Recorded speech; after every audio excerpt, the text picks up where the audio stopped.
ये बहुत महत्वपूर्ण सवाल किया आपने, क्योंकि कर्ण और दानवीर कर्ण और त्याग का इतना बड़ा उदाहरण कहीं नहीं मिलता जो महाभारत में हम कर्ण के माध्यम से सीखते हैं, देखते हैं और सुनते हैं। लेकिन जैसा अभी कुछ देर पहले कुर्सी की बात हो रही थी, तो राजनीति में अपने विचारों को लेकर के, अपने कार्यक्रमों को लेकर के, सिद्धांतों को लेकर के अगर कुछ त्याग करना पड़ेगा तो हम समाजवादी लोग तैयार रहेंगे।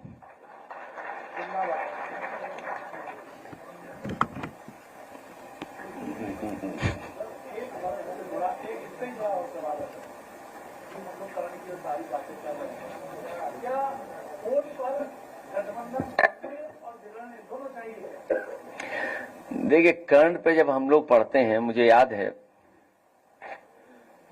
हमारे जितने भी साहित्यकार हैं सब जानते हैं, और बहुत सारे साथियों ने, दिनकर जी ने जो लिखा है कर्ण के बारे में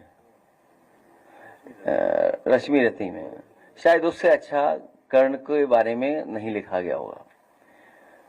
और वो पक्ष जब वो शूद्र वाली बातें शुरू हुई, वो शायद इतना स्पष्ट तरीके से और जिस भाव के साथ लिखा गया, शायद कोई बड़ा उसके अलावा लेख नहीं आया। जो गठबंधन था वो ऐसा गठबंधन था जो बाबा साहब भीमराव अम्बेडकर जी, डॉक्टर राम मनोहर लोहिया जी करना चाहते थे अपने जीवन काल में, वो नहीं कर पाए। इसीलिए आपको याद होगा उस समय मैं कहता था कि सपा बसपा का गठबंधन ये देश की राजनीति को बदलेगा। लेकिन कुछ परिस्थितियां ऐसी रहीं जिसकी वजह से वो गठबंधन नहीं चल पाया, और बात बहुत छोटी आई है, किसने किसका फोन नहीं उठाया, किसने किसको फोन किया, आप सोचिए। और उस समय का आपके पास रिकॉर्ड भी होगा, मेरे मंच पे मेरे बगल में बहुत ही पुराने बहुजन समाज पार्टी के नेता बैठे थे, और जिस समय मुझे सूचना मिली कि सपा बसपा का गठबंधन तोड़ दिया गया है या सपा बसपा का गठबंधन आगे नहीं रहेगा, तो सबसे पहले मैंने उन्हीं से पूछा। मुझे अभी भी याद है, मेरी बाईं तरफ बैठे थे वो। मैंने कहा अब क्या करें और क्या करना चाहिए हम लोग को। उन्होंने कहा कि हमें भी ऐसी धोखा मिला था, आपको भी धोखा मिल गया।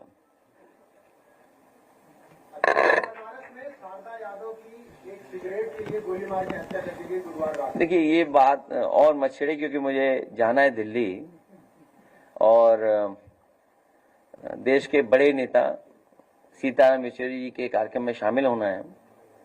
वो नेता ऐसे रहे जिन्होंने विचारधाराओं को जोड़ा, विचारधाराओं के बीच में सेतु बन के रहे।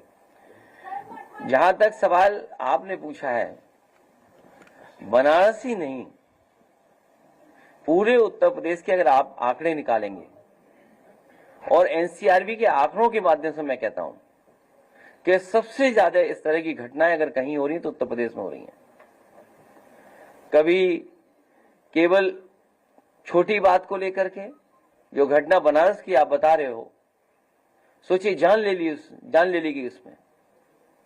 ऐसी बहुत सारी घटनाएं उत्तर प्रदेश में देखने को मिलती हैं आए दिन, और इसलिए मिल रही हैं क्योंकि जितना पुलिस विभाग है वो पूरा का पूरा पुलिस विभाग साजिश और षड्यंत्र करने में लगा हुआ है। कोई घटना अगर की है, मान लीजिए फेक इनकाउंटर किया है, तो फेक इनकाउंटर के तार जोड़ने के लिए आपको घंटों साथ बैठना पड़ेगा।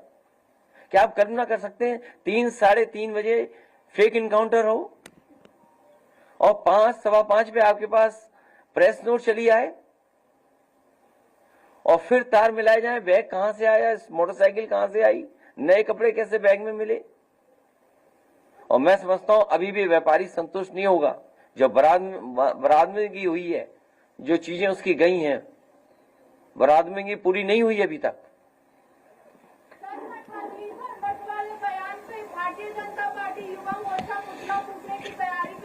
वो तो बहुत अच्छा कर रहे, उन्हें तब भी करना चाहिए था जब किसी नेता ने ये कहा था ये इनको मारो जूते चार। तब ये साधु संत कहां थे? तब कहां थे ये साधु संत?